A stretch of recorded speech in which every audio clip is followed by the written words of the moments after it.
If you like the video, make sure to like, subscribe, and comment. For more videos like this. People, what are your creepy folklore, mythical creatures, legends, etc., experiences, stories you've heard/seen? Näcken. It's an old Swedish myth. Näcken roughly translates to the naked one, and it's a demon or wood spirit that would take the form of an extremely beautiful young man and play the fiddle by streams or lakes. In some stories, he is quite evil and lures children and young women away and drowns them. Sort of a soul collector for Satan. In other stories, people would leave their fiddle on a rock by the waters where Näcken had been seen. Näcken would, if you were lucky, come up from the water and tune your fiddle, and by doing that, he would give you the power to play like no mortal man could. There are also a great number of old tunes in the Nordic folk music tradition called Näcken tunes, where you tune your fiddle in a special way. The legend says that these tunes were passed down from people who learned to play from Näcken. Panang galon. The panang galon is usually a female midwife who has made a pact with the devil to gain supernatural powers. It is said that the midwife has broken a stipulation in the pact not to eat meat for 40 days. Having broken the pact, she has been forever cursed to become a blood-sucking vampire or demon. The midwife keeps a vat of vinegar in her house. After detaching her head and flying around in the night looking for blood, Panang galon will come home and immerse her entrails in the vat of vinegar in order to shrink them for easy entry back into her body. The panang galon's victims are traditionally pregnant women and young children. Like a banshee who appears at birth rather than death, the panang galon perches on the roofs of houses where women are in labor, screeching when the child is born. The panang galon will insert a long, invisible tongue into the house to lap up the blood of the new mother. I'm from Lexington, Kentucky, and my extended family is from the Knobs region in south-central Kentucky. When I'd spend summers down there, at night, they would always tell stories about the walking bear of Poor Town. It was supposed to be this 8.5-foot tall Bigfoot-like creature that absolutely hates the shit out of people. The legend goes that it murdered multiple families over the course of several weeks during the mid-1950s. Twisted their heads clean off, men, women, even the old folks and little kids. One night, the sheriff rounded up all the men, guns, and hunting dogs in town, and they were going to track it down and shoot it. They followed its footprints in the wet, Kentucky clay to the same holler, where it killed the families. They tracked it deep into the thick, dark, kudzu-covered woods, and suddenly, as if a switch were flipped, the cicadas, frogs, crickets, owls, and coyotes went completely silent. Something huge was crashing through the brush about 20 yards ahead. Then they started hearing these unbelievably loud, wild, guttural, and otherworldly screams. Now remember, they had all of the hunting dogs in one small, rural Kentucky town. So that's like 50 dogs, none of which are gun-shy. Upon hearing these sounds, the dogs hauled ass out of there with the owners right on their heels. The houses supposedly still stand to this day. Nobody's gone down that hill since. The Big Grey Man of Ben Macdui. Basically, it's kind of like the Scottish version of the Sasquatch. But creepier. No one has seen much of him, and he hangs out on his mountain, just creeping the duck out of people. And there are some more modern sightings. In the Matt Lammy book 100 Strangest Unexplained Mysteries, Lammy notes a sighting in the early 1990s in which 3 men caught sight of a bipedal creature with an eerie, inhuman face in a forest near Aberdeen. Several weeks later, whilst driving through the area at night, the creature appeared again and ran alongside their car, even at speeds of 45 miles per hour, seemingly trying to enter the vehicle. I don't care if he's not real, I just love the thought of this big, sinister guy looming around in the mists of Ben Macdui. There's 2 from the city in Germany I live in. They're 2 parts of the same story. The legend of Aachen's Cathedral. Legend has it that money grew short when Aachen's Cathedral was being built. A willing financial backer was found, but he had one condition: he demanded to receive the first soul to enter the newly consecrated house of worship. The clever people of Aachen deliberated and decided not to let Charlemagne himself or even the Pope, as originally planned, enter the cathedral first. Since accepting the money, they had realized that the rich man was no other than the devil himself. A wolf was captured in the forest surrounding Aachen. After the ceremony to open the new building, it was sent in. The devil leapt at the creature entering the dimly lit cathedral and ripped its soul from its body. Only then did he realize it was a wolf. Enraged about being outsmarted by the townsfolk of Aachen, he ran from the cathedral, slamming the main gates shut. This caused a crack in the gate, which can still be seen today. The devil's left thumb also got caught in one of the 2 sculpted wolf heads that adorn the gate and ripped off. It can still be felt there today. The Lausberg legend. After the devil had been duped by the citizens of Aachen, he was seeking revenge. On the Dutch coast, He filled a large sack with sand to bury the whole city of Aachen underneath it. On his way, he met a market woman just outside the city gates and asked her how far it was. "Oh, it is still quite far," she said, recognizing the devil for who he was and pointing at her worn-down shoes. "I only bought these this morning on the Aachen market." Enraged, the devil threw down the sack he carried where he stood and left, leaving the city saved. The sack ripped open, and the sand spilled out, forming what is today the Lausberg. The Fae. To people living in Iceland, Ireland, and many other typically rural areas where superstitions are still held to be true, the existence of good neighbors is a fact of life. I had my own experiences as a child in the West Country of England, as did my sister, but those could be dismissed as childhood fantasies. Then again, there are places where people still refuse to tread on the firm belief that it'll bring the wrath of the Fae down on them. The United States isn't without its legends of Fae-like spirits or beings, either. One time, my family and my aunt's family went camping and fishing. She went into the woods to collect firewood, and my cousins and I went with her, about 3 of us, while everyone else was fishing or hanging out at the campsite. We didn't really go too deep in the woods, but she told us to stop and stay, and she would go get the wood while keeping her eyes on us. Out of nowhere ahead of us, we started hearing some sort of singing. I couldn't make out the words, but it was creepy. This was during the afternoon too. She got what she needed, and we headed back, and we asked if she heard that too. She said to ignore it, but to always remember to know your surroundings, and that if you hear someone calling your name in the woods, don't acknowledge it or go to it. It might be something that wants to lead you deep into the woods to take you away. For those of you who have not heard of the legend, I'll give a brief outline and description. The Jersey Devil is a legendary creature that only lives in New Jersey, in the U.S. The Lenni Lenape, local Native Americans, have a similar creature in their folklore, and they named its hunting grounds Papasing, which translates loosely to place of the dragon. Swedish explorers also named the region Drake Kill, where Drake is a term for dragon and Kill is a term for river or arm of the sea. The main story is that Mrs. Leeds was the mother of 12 children. When she found out she was pregnant with the 13th, she cried that this one would be the devil. She gave birth normally with her family and midwife nearby. But then it began to change. It changed from a normal baby to a creature with hooves, a goat's head, bat wings, and a forked tail. It growled and screamed, then killed the midwife and family before flying up the chimney. Now, my experience was it was only about 10 o'clock at night. I was slowly drifting off to sleep when I heard what sounded like horse hooves outside my window.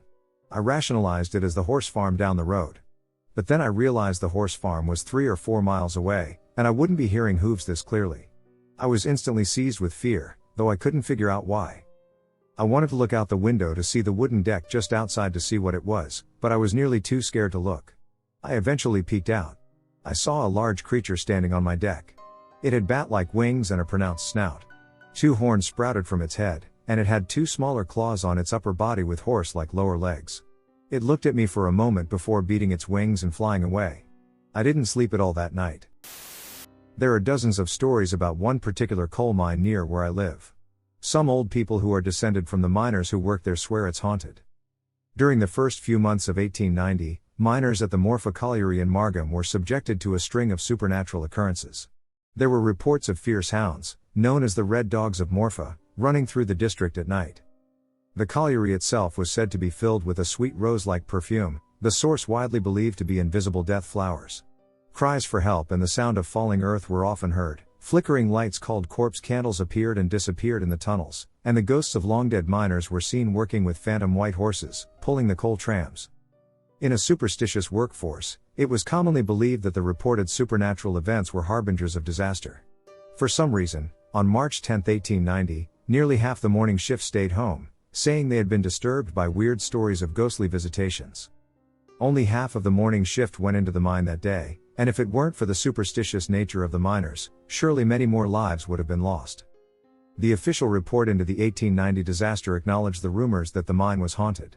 It blamed the fact that the workings extended to the sea and that the rumbling noise was heard in underground workings when the sea was rough.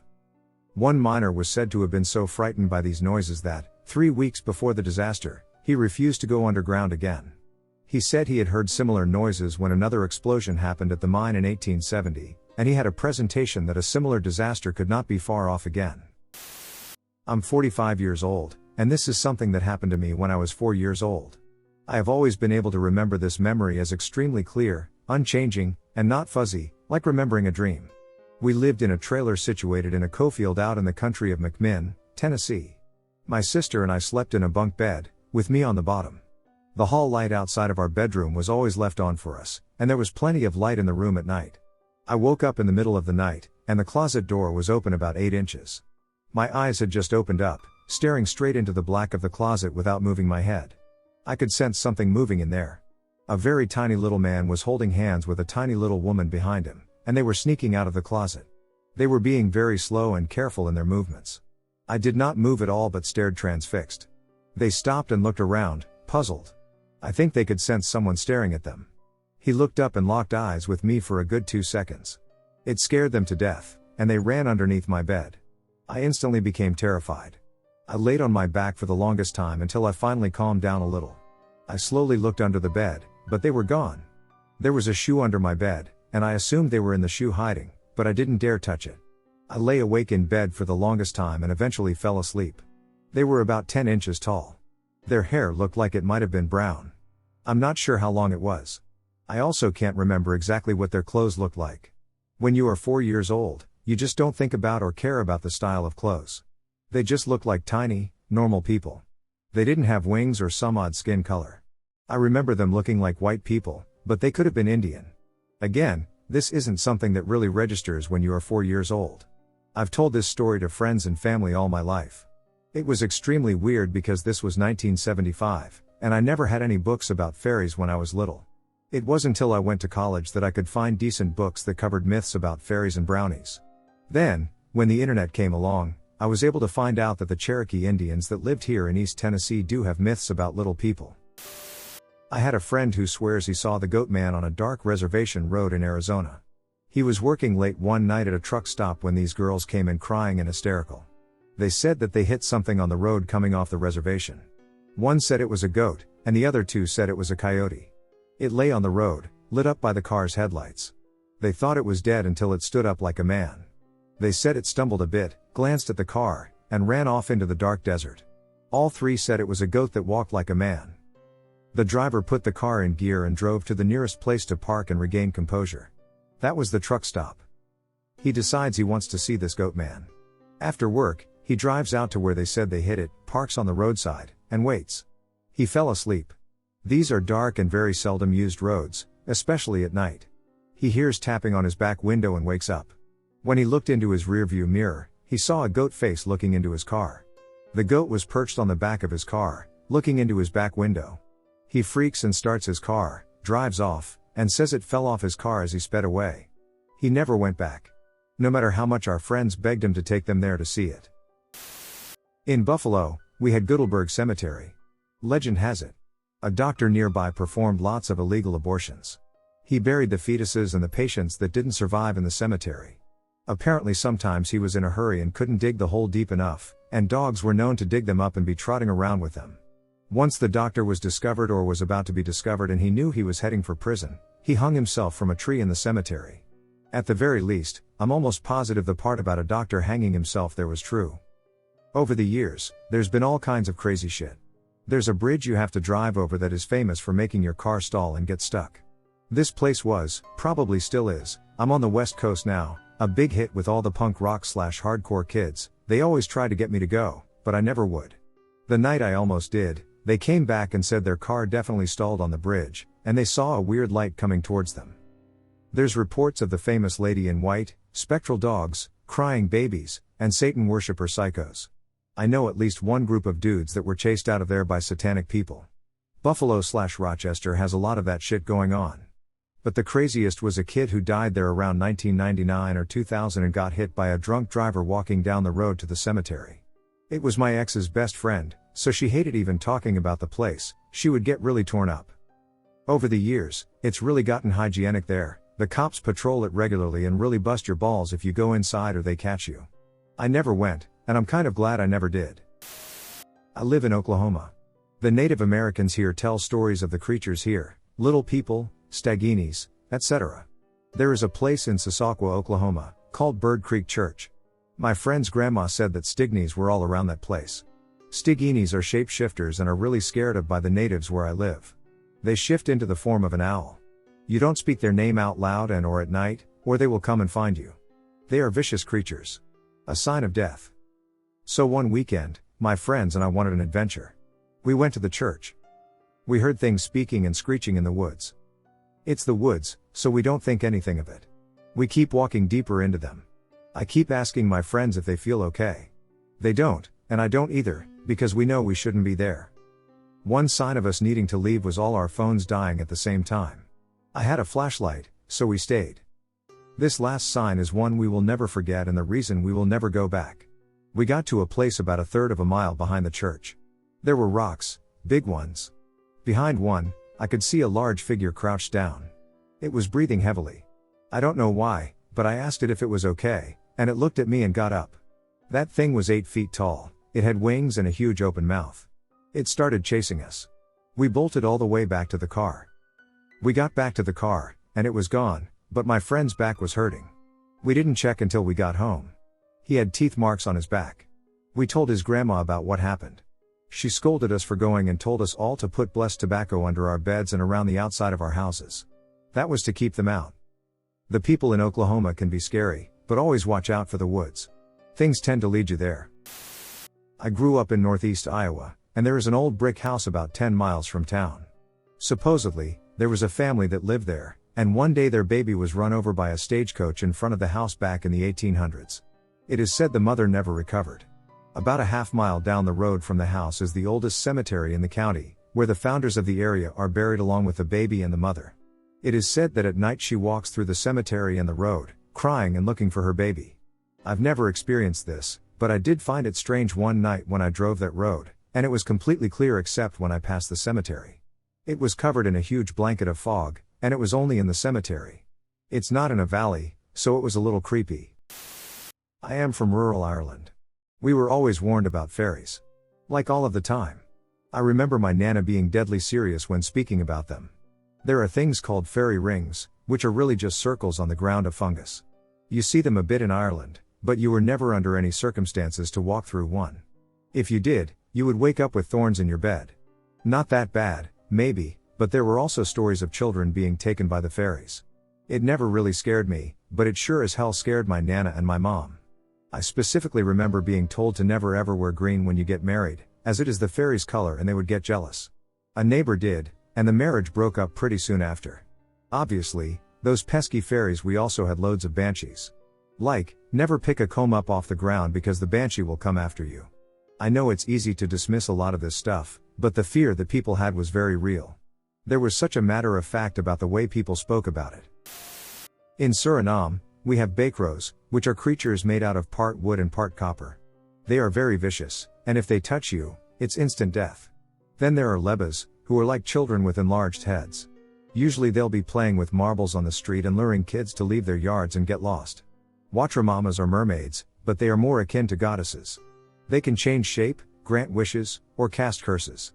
Sometimes they will drown you or kidnap children and drown in the river, otherwise, they just sit on their asses all day, brushing their hair. If you steal their brush, you can command them. They will drown you if they get it back. One of the scariest is Azamas. During the day, they are old women who have a bundle of skin buried in the trunk of a tree. When night falls, they take off their skin and wear the buried skin, which is a beautiful woman's face with a terrible bat-like body. They travel as an orb of red light, drink the salt water of the sea, and then hunt for fresh young blood. In my birthplace, Shasta County, California, there are a number of myths and legends regarding Shasta Mountain nearby in Siskiyou County. This area is a hotbed for UFO, spiritual, and Bigfoot encounters. One of the best-known stories is about the Lemurians. Essentially, it was a breakaway civilization that was said to be very advanced, like Atlantis. They relocated to Mount Shasta when their continent sank, just like the Atlantis story, and it is said they lived inside the mountain. A lot of locals and Native American locals especially have stories of strange people they have encountered on this mountain that seem very tall with piercingly large and even sometimes black eyes that can vanish from thin air and appear from nowhere, as well as a shape shift. It is taken very seriously by many locals not to go up that mountain without proper spiritual protection and company because they are often viewed as malevolent people or demons. There are a lot of people who disappear in that area without a trace. There was a recent chilling story about a family who went hiking and camped near the base of the mountain. Their toddler ran off when they weren't paying attention and claims to have encountered his grandma. She rushed him into a cave about 3 miles out from the campsite, where he was later found. The boy claims that the lady tried to make him poop on a piece of paper and became very angry when he was unable to comply, making her eyes turn pure black and later making him pass out after the boy realized it wasn't grandma at all. The boy was later found and recounted the story to his parents. What's even more interesting is that the boy's grandma camped in the exact same place just a week before. While napping, she was awoken to a pain on the back of her neck, finding that a scoop mark, missing scoop of flesh, was made in that area. It is believed that these entities used her flesh to shapeshift into her in order to lure the boy into this. In California, we have a story about the Rose Hill Cemetery, located in the foothills of the Black Diamond Mines. To give you a little bit of background, this is a state park surrounded by beautiful golden hills and dotted with black oaks. The area is riddled with coal mines, hence the name, and was once the site of 5 now abandoned ghost towns. In the middle of it all sits a lonely cemetery at the top of a hill, Rose Hill Cemetery. The story goes that a particular woman named Sarah Norton was said to be not very spiritual at all and in fact refused to go to church. Gasp. On her way to help deliver a baby, her carriage was overturned, and she was killed. The story goes that they tried to bury her 3 times in the cemetery with a full Christian ceremony, but each time they tried, a horrible storm suddenly kicked up, scattering the congregants and leaving poor Sarah unburied. On the 3rd such occasion, there are conflicting views as to how she was buried. One story says it was a Christian ceremony against her wishes, and the other says she was simply dropped unceremoniously and buried. Either way, her restless spirit is said to wander the mines. I was born into the Togtel tribe in central Alaska in the 1980s. This is about 50 miles south of Fairbanks, in a small town called Nenana. Hey Balto fans. There are several other tribes in the immediate area, and long ago there were far more, before Russian and American settlement. One time, when Nenana was first being settled by Gusok, white people, there was a hunter who came from faraway lands to settle the wilderness of Alaska and to hunt its bears and moose. He took a small party of hunters and native guides into the forest, deep into the countryside, to the marshes, where moose and bears frequented. Far down the Tanana, they went, shooting every animal they saw, squirrel, moose, wolf, porcupine. The natives were silent and led the men on, afraid to question their violent, wasteful ways. Until late one evening, the hunter called his party to set up camp and rest. They chose a quiet spot in a field where they could see all around them in case wolves decided to try to sneak up, and they rolled out their blankets after dinner and went to sleep, leaving some to take turns watching for animals. The hunter had fallen asleep quickly, content on his bed of furs and blankets. He had dreams of sunny days, perfect for hunting the famed grizzly. He was awoken by the sound of cracking sticks. He found this odd, as they were in a field, but perhaps it was men rekindling a fire. Still, he peeked out of his tent flap to check on the encampment. Horror of horrors. There were pools of blood on the ground, but no corpses. He watched as a man, bundled tightly in his blankets, was lifted up by what appeared to be many small, moving sticks and carried off towards the edge of camp. The man woke up from the gentle rocking of his convoy and screamed, alerting the remaining hunters in the camp, who jumped up and reached for their guns. They were quick to draw but were confused by what to fire at, as mostly they just saw sticks on the ground, moving in ways that were impossible. They decided to run because there was nothing clear to shoot, but as they ran together, they were chased by giant animals that appeared suddenly from the tall grass. The hunter waited until the men were being chased by all the animals, then jumped from his tent and, without looking back when he heard their screams, ran as fast as he could for as long as he could. A week later, he showed up in Nenana, crazed, exhausted, and on the edge of death. He related his story and then perished, for he would constantly wake up screaming if he tried to sleep and thus could not rest. My father has seen the stick men on a hunting trip, and like this apocryphal hunter, he has been crazed and terrorized by the memory ever since. It is said that though the stick men go by different names and come to people in different shapes, there is some regularity to their appearances. They generally come as either sticks, which blend in with trees or the ground until you come upon them, or they can visit as an animal. This animal is usually described as either a large deer or a small moose, which can move incredibly quickly for how awkwardly it seems to be hunched on its legs. They appear as pale, or white, animals, and though they usually do this to intimidate men and women, they are hungry beings who feast on the unwary. Seeing a stick man may haunt one for years or their entire life afterwards, but in some cases, it is considered good luck, as if a stick man is uninterested in you, it means that you have powerful ancestors surrounding you. You can usually anticipate the arrival of a stick man, as the entire forest will go quiet around you for as long as they are in the vicinity, and sometimes they will speak to you and to each other. When this happens, they sound like a raspy whisper, mixed with the rattling of dry willow branches, a light chattering. Do not camp where the forest is silent, and do not look into the eyes of stick men, for they will drive you mad with fear. I have never seen these spirits personally, at least, I can't be sure. I grew up in Alaska in the 80s, my dad was stationed there with the army. There was this urban legend the kids would all talk about called the Big Yellow Rock. Deep in the woods, there is a big yellow rock in a clearing. It was never in the same place, as it was protected by the spell of an evil creature. Some kids described it as a gnome from hell, and others called it a miniature demon. It was known that you don't go into the woods alone, and you definitely don't go looking for the big yellow rock. If you ever came across the burr, it was too late. If you saw it, you were already dead. Nobody knew exactly what happened, just that if you got close enough to where you could see it, nobody would ever see you again. There were stories of kids who had gone into the woods and were never seen again. One day, all of the neighborhood kids were together and planned a giant game of hide and seek. As we were already playing by the tree line, we decided to have our game in the woods. We had plenty of forts and makeshift tree houses to hide in. Once whoever was IT started counting, I took off. I loved hide and seek, and I was going to win. I ran as fast as I could up the main trail, laughing to myself at how clever I was to hide further away. I kept looking behind me after a while to see if it was safe to stop. While looking behind me and running, I tripped and fell down a pretty decent-sized hill in the woods, getting pretty scraped up. I stood up to compose myself and found that I was standing smack dab in front of a giant, dull yellow boulder. I instantly had tunnel vision. I could hear my heart pounding and started hyperventilating. Every noise around me felt amplified. I was in front of the big yellow rock in the clearing. I heard something moving in the brush just outside the clearing, and every time I remember it, I swear I remember seeing a tiny man, like a foot-tall man, jumping between the bushes around the clearing. I picked a direction and took off. I felt sick. I had never been so scared in my life. I didn't know where I was going, but I eventually came out of the woods near my school. I felt relieved but couldn't stop crying. I kept running until I got home and locked myself in my room. Looking back on it now, it was probably just some clearing in the woods with a spray-painted rock that teenagers used to hang out and drink or do whatever. It was the 80s.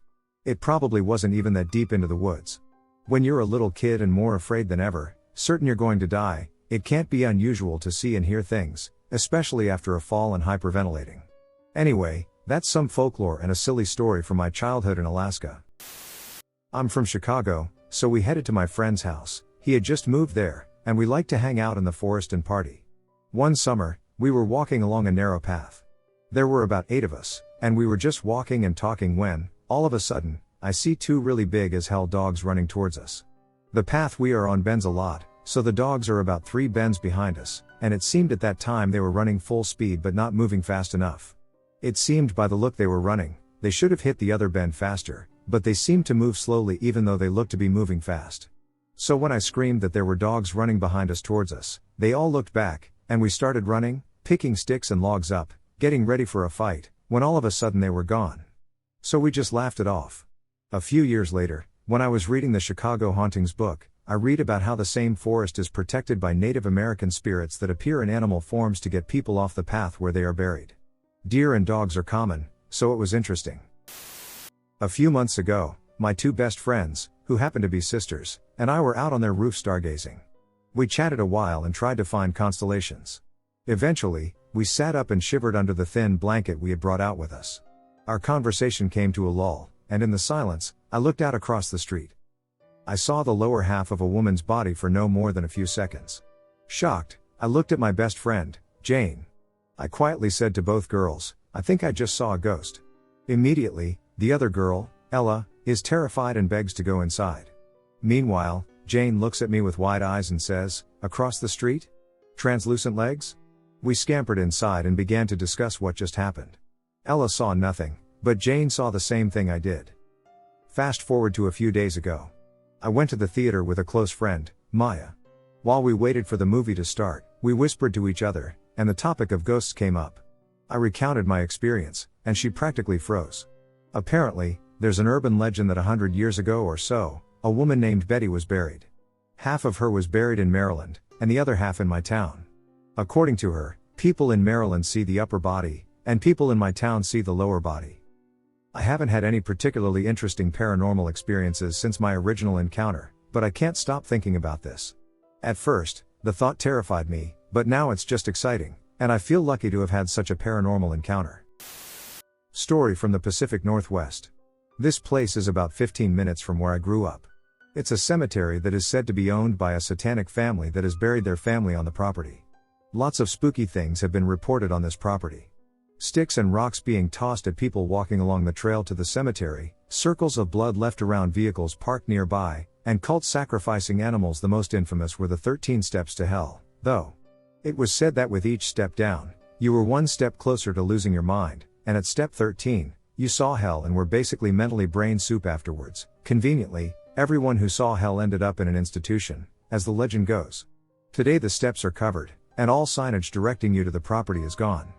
You can still get there if you know where to look, but I think I'll pass. I live in a small town in the woods of the Pacific Northwest. The town I'm from actually means Haunted Valley and was named that when the Native Americans used to come here to pick berries and trade. One year, an entire generation of native children went to pick berries and just vanished. Since then, we have had legends of sightings of tiny elves that live in the woods and steal children. When my mom was growing up out here, her entire family, her parents and 5 siblings, watched as one of these elves danced around their field wearing a jester-type costume. I guess it was only like 2 feet tall, and they watched it jump and prance around the field for a while before disappearing. There have also been numerous sightings of little, tiny witches out here. When my daughter was about 3, she swore she saw a little witch fly out of our kitchen stove. She talked about it for years. She also had a handful of imaginary friends she always talked to. When I asked her about them, she told me they were kids like her, and they lived in a hole in the ground behind our house. Drove to a hidden graveyard in Middleburg, Florida. The legend says the devil calls it a home of sorts. The road goes from pavement to gravel to sand. The road seemed to almost turn to quicksand just outside of the graveyard. We got out and heard a blood-curdling scream, but not a person's scream. Well, after pissing our pants, we returned to the car. I was thinking, let's just come back in the daytime. We were hot in, and nothing worked. The back of the car looked as if something big was sitting on it. The car finally turned on, and we were stuck. The road turned to only what I can call quicksand. My friend was freaking out, as was I. She starts saying a prayer, and the back of the car lifts up, and we are out of there. I felt so drained that I barely made it into the house before passing out. The next day we go to get something to eat, and there is a handprint in sand on the back right panel of the car. It was impossible. The dew from the morning should have taken it off. It was much, much larger than hers or mine. I cannot explain this. The area I lived in as a kid is near St. Louis but has quite a few local legends. Of note, there's the Blackwell Cemetery, which has tons of ghost hunters visit every year, claiming it's one of the most haunted cemeteries in the state, on par with Jefferson Barracks, even, and quite a few of the headstones have pentagrams on them because there's a Masonic lodge in Blackwell. Then there's the other one, which is further south by a lot, towards Cuba. Woodlock Cemetery. It's significantly creepier than Blackwell is, located out in the woods and mostly overgrown now. The headstones are laid out in a circle, and at least one of them also has a pentagram on it. There's also a natural spring water well near the entrance. People tell all kinds of stories about this place, usually that it's the graveyard of a coven of witches. It's so infamous in the area that the local historical society has set up security measures around the place and even posted a sign at the road saying the place isn't haunted and basically asking anyone going there to kindly piss off or they'll call the cops. An ex-girlfriend of mine and one of her friends went exploring there at night once and called it traumatizing. The friend apparently peered into the spring well with their flashlight and cell phone. This was pre-2010, camera phones sucked, screamed, threw their phone into the well, and took off for the car, demanding they leave immediately. My ex was already frightened and always said she heard noises in the woods and felt like she was being watched, so she complied, but the friend wouldn't even talk about it. Apparently they would only say, "It moved like a spider, I'm never going back there again." One from the northern part of the state in Tamaulipas, in Mexico, just south of Texas. The dolls. In the early 1900s, my grandparents grew up in a rural area of northern Mexico. These were hard times, and having a big family was a great help on the farms, and as kids grew up, they became assets as well as family. The legend of the dolls says that in the wooded areas surrounding farms or settlements, sometimes little groups of doll-like and doll-dressed little people would laugh, dance, and play. These dolls would try to attract toddlers, preteens, or teens into the woods to play with them and spirit them away, and no one would hear from them ever again. The guesses as to what would happen to them would differ according to how optimistic their families were. Some would say that their life was hard and the kids were taken to a better place where they would play and be happy forever, or that maybe the dolls needed kids to make more dolls by witchcraft, or even to serve as a food source for these mysterious and possibly demonized beings. Either way, it's never a good idea to venture out in the woods when laughter and tiny voices can be heard inviting you to play. I'm from Scotland, and we have an insanely rich paranormal culture. Some of them are pretty freaking scary, too. Kelpies are water horses whose main goals in life were to trick unsuspecting people into coming into the water with them so they could devour them under the surface. Why they chose that as inspiration for a huge art installation near where I live, I'll never know. Kind of similar to an Irish puka? Fairies, all over Scotland, there's fairy rings, fairy hills, etc. People were reputed to have done deals with them and such. Another user has described them pretty well. They sound like mean bastards. In fact, De Villa Forest is supposed to be insanely haunted. It had a coven of witches who convened and sacrificed shit. It's really got a weird atmosphere to it. Our castles and cities are among the most haunted in the world. Greyfriars Kirkyard and the Edinburgh Vaults are places I'll never ever want to go back to. Put it that way, the history associated with them is sometimes scarier than the legends. I was born in a town of 2,000 people, which is also the county seat. My parents were living in a cheap little house that was probably about 100 years old.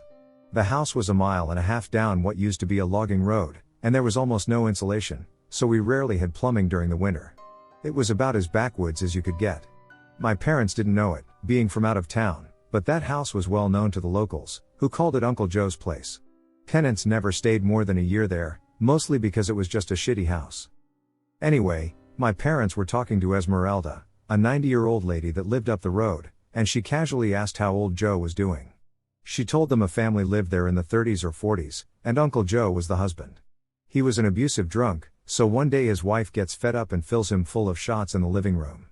Police come by to pick up the body, and no charges get filed. The wife and kids live a normal life. You can explain this however you want, I know what I experienced and am normally a skeptic.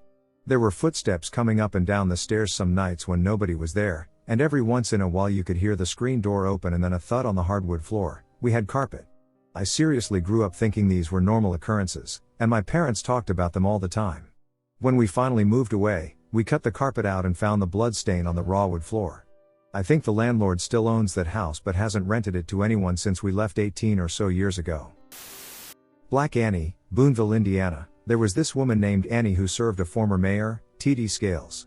The mayor lived in the woods of what would eventually become known as Scales Lake Park, named after him, of course, with his wife, children, and Annie. One day, when no one but Annie was in the house mysteriously burned down. There are actual remains of the house if you go down one of the trails. Annie perished in the fire, her body being found burned all over. This is where the legend part of it starts. Sometime, shortly after World War II, a few soldiers returning home were driving down one of the roads that happened to be by the forest where the house that burned down was. As they neared an intersection, they noticed a woman that was hanging onto the back of the truck, wearing nothing but black all over, concealing her face with the hood of her cloak. Only part of her face was shown, with one of the men recognizing her. She said nothing as the men continued down the road, disturbed by what they were seeing. As soon as they got to the intersection, she vanished into thin air. Once they got into town, they immediately told others of their sighting. It soon spread that the ghost of Annie was haunting the road and the forest where the house was. We have a creature called a curry. It is known to wait near the graves of people who have died on the moor. If you walk past one of these graves, it will latch on to you. It slowly convinces you of its existence over the course of weeks, if not months. First, you may hear a faint whisper in your ear. You may dream of it or feel a cool touch on the back of your neck. Over time, its presence will become more known.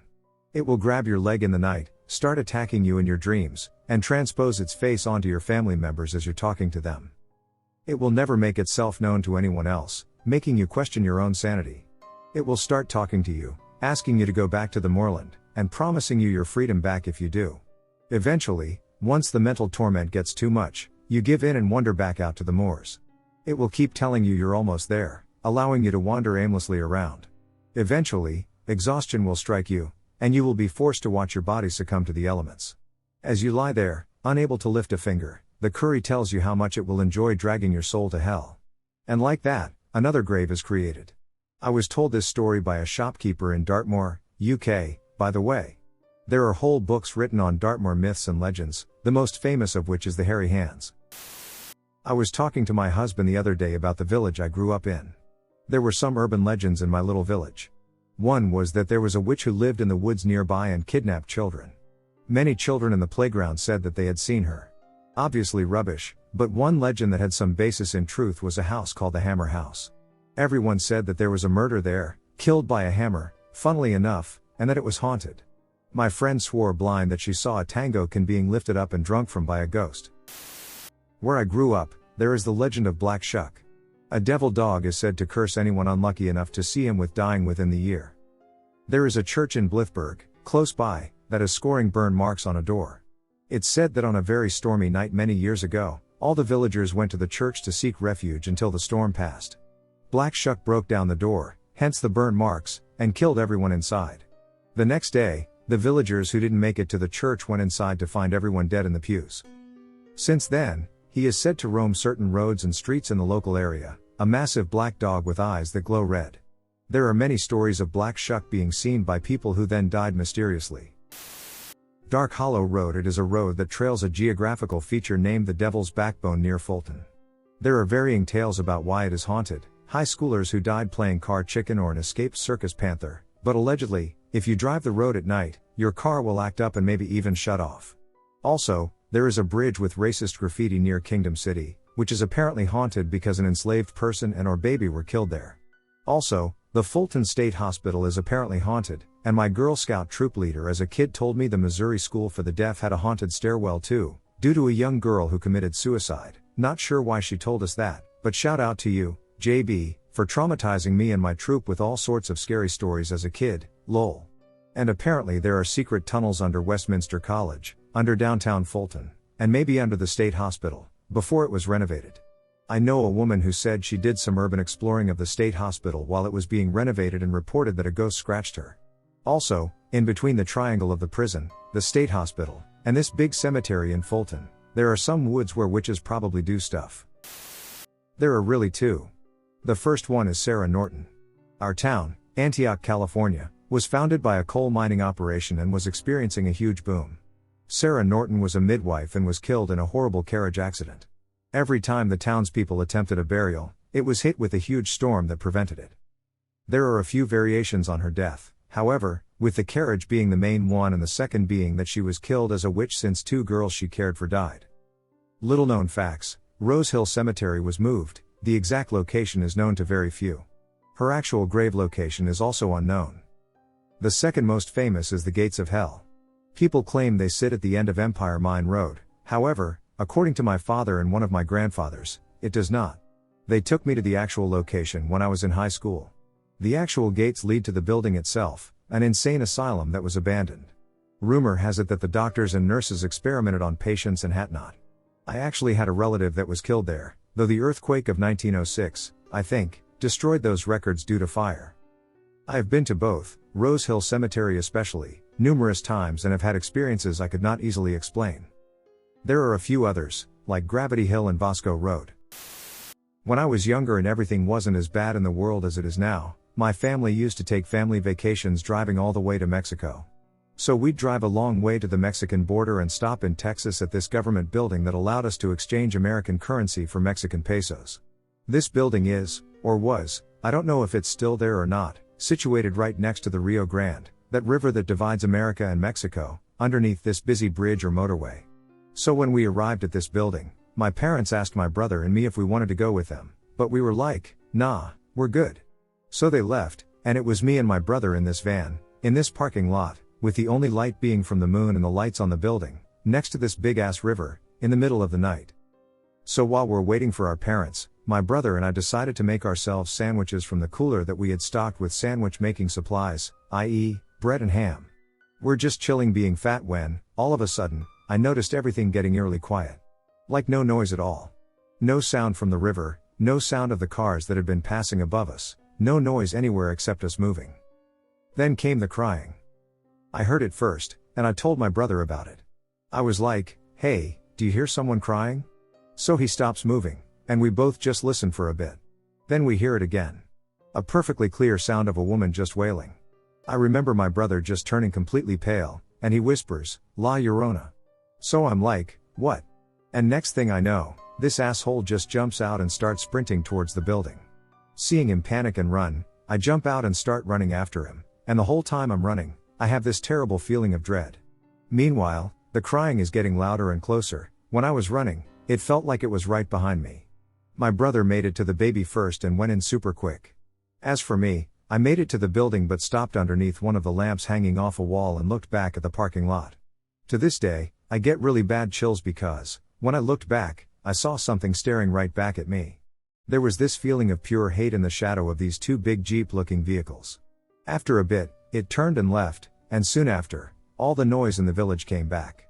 I don't know what that was or if I came close to meeting a real legend, but truth be told, I wouldn't want to have another encounter with whatever that was.